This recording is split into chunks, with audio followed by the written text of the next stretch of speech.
اعوذ باللہ من الشیطان الرجیم بسم اللہ الرحمن الرحیم لقد كان لكم في رسول الله أسوة حسنة لمن كان يرجو الله واليوم الآخر وذكر الله كثيرا ولما رأى المؤمنون الأحزاب قالوا هذا ما وعدنا الله ورسوله وصدق الله ورسوله وما زادهم الا ایمانا وتسلیما۔ سورہ احزاب آیات 21 اور 22۔ لقد کان لکم، البتہ تمہارے لیے، فی رسول اللہ، رسول اللہ صلی اللہ علیہ وسلم کی زندگی، اسوۃ حسنہ، بہترین نمونہ ہے۔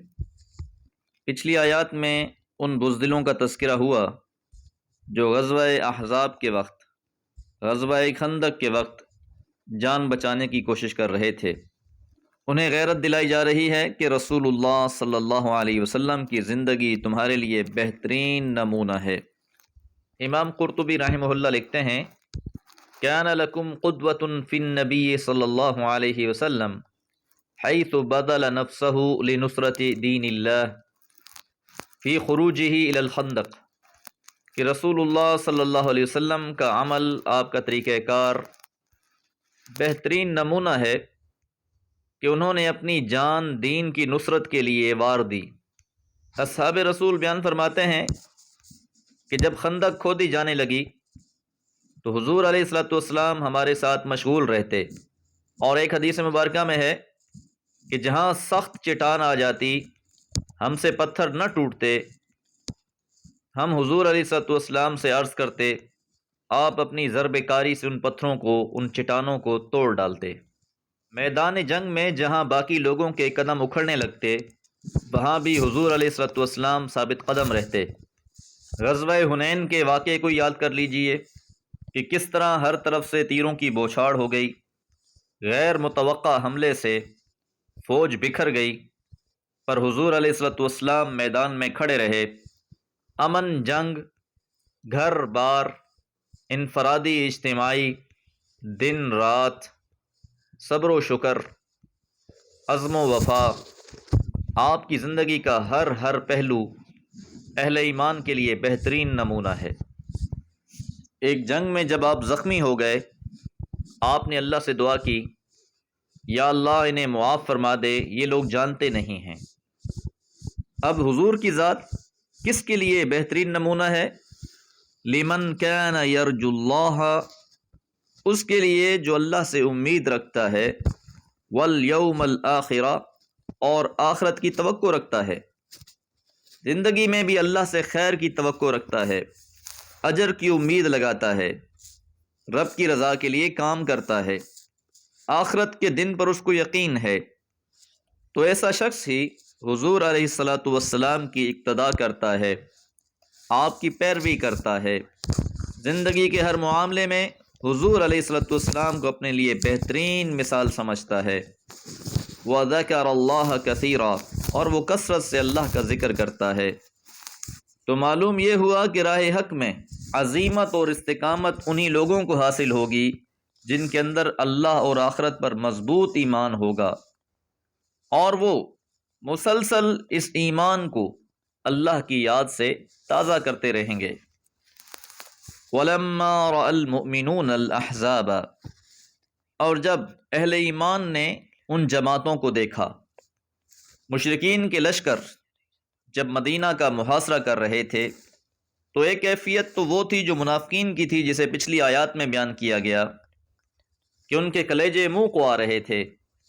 اس کے مقابلے میں جو آپ کے جان نثار تھے، اللہ اور اس کے رسول کے ساتھ سچی محبت کرنے والے تھے، اب ان کے بارے میں بیان کیا جا رہا ہے۔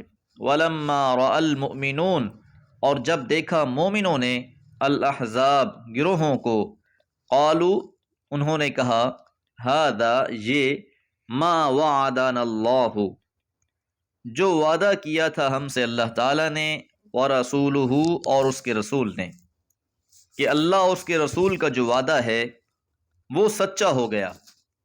وَصَدَقَ اللَّهُ وَرَسُولُهُ، اللہ اور اس کے رسول نے بالکل سچ کہا۔ منافقین اور حاسدوں کی حالت یہ تھی کہ انہوں نے جب دشمن کے ہجوم کو دیکھا تو اعلانیہ مسلمانوں میں یہ پھیلانا شروع کر دیا کہ اللہ اور اس کے رسول کی طرف سے جو وعدے کیے گئے تھے وہ سب فریب تھے۔ ان کے مقابلے میں یہ سچے مسلمانوں کا تاثر بیان ہو رہا ہے۔ جب انہوں نے دشمنوں کو دیکھا تو انہوں نے اپنے ساتھیوں کو تسلی دی کہ یہ تو وہی امتحان ہے جو ہمیں پیش آیا ہے، جس کی اللہ اور اس کے رسول نے پہلے ہی ہمیں خبر دے دی تھی، جس کا اشارہ سورہ بقرہ میں بھی ہے۔ ام حسبتم ان تدخلوا الجنة ولما يأتكم مثل الذين خلوا من قبلكم مستهم البأساء والضراء وزلزلوا حتى يقول الرسول والذين آمنوا معه متى نصر الله ألا إن نصر الله قریب۔ کیا تم نے یہ گمان کر رکھا ہے کہ تم جنت میں داخل ہو جاؤ گے، حالانکہ ابھی تمہیں اس طرح کے حالات سے سابقہ پیش نہیں آیا جس طرح کے حالات سے ان لوگوں کو سابقہ پیش آیا جو تم سے پہلے گزرے۔ ان کو فقر اور بیماری کے مصائب پہنچے اور وہ اس قدر جھنجھوڑے گئے کہ رسول اور وہ لوگ جو ان کے ساتھ ایمان لائے پکار اٹھے کہ اللہ کی مدد کب نمودار ہوگی۔ آگاہ رہو، اللہ کی مدد قریب ہے۔ اور سورہ عنکبوت میں فرمایا احسب الناس ان يتركوا ان يقولوا آمنا وهم لا يفتنون ولقد فتنا الذين من قبلهم وَلَيَعْلَمَنَّ اللَّهُ الَّذِينَ صَدَقُوا وَلَيَعْلَمَنَّ الْكَاذِبِينَ۔ کیا لوگوں نے یہ گمان کر رکھا ہے کہ وہ صرف یہ کہیں اور چھوڑ دیے جائیں کہ ہم ایمان لائے ہیں اور ان کی جانچ نہ ہوگی؟ اور ہم نے ان لوگوں کو جانچا جو ان سے پہلے گزرے، پس اللہ لازماً ممیز کر کے رہے گا ان لوگوں کو جو اپنے دعوے ایمان میں راست باز ہیں اور ان لوگوں کو جو جھوٹے ہیں۔ تو غزوہ احزاب نے یہ فرق کر دیا کہ کون سچے ہیں، کون حقیقی معنی میں ایمان لانے والے ہیں اور کون نفاق کے مرض میں مبتلا ہیں۔ وما زادہم الا ایمانا و تسلیما۔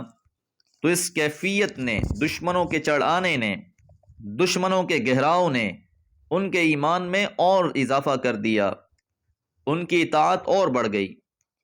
تو غزوہ احزاب نے اہل ایمان کے ایمان کو اور بڑھا دیا اور اہل نفاق کے نفاق کو واضح کر دیا۔ تو راہ حق میں جو بھی آزمائشیں پیش آتی ہیں وہ جس طرح کمزوری کے کھوٹ کو نمایاں کرتی ہیں، اسی طرح صادقوں کے صدق کو بھی جلا بخشتی ہیں۔ دعا ہے اللہ تعالی ہم سب پر بھی اپنا خصوصی فضل فرمائے۔